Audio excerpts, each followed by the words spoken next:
and we are going to unbox something super fun and exciting. And here we go. Well, actually, I'll let you guys do it.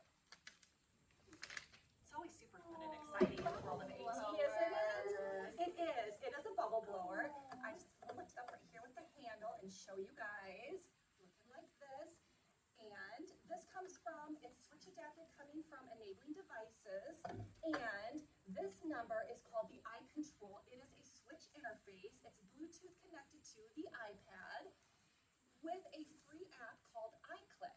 So these two go together to allow us to use an iPad as a switch. And that's what we're going to demonstrate for you guys today. So let's do it. So we're going to plug in the iControl into switch port 1. It does have 2 switch ports. And then plug it into the switch port on the bubble blower. We've turned the bubble blower on, and McKenna, take it away. Okay, come on, work technology work. Let's see some bubbles. Go ahead, yes. Is it gonna go?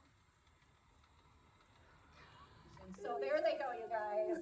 This is great. This is reality. We need a more bubble solution. So Mr. Bubbles, if you're out there, you know, Great Prairie AEA, we'd love some bubbles. So there you go. Check this out from our AT library via Insignia and have so much fun with your students. Oop, there it is.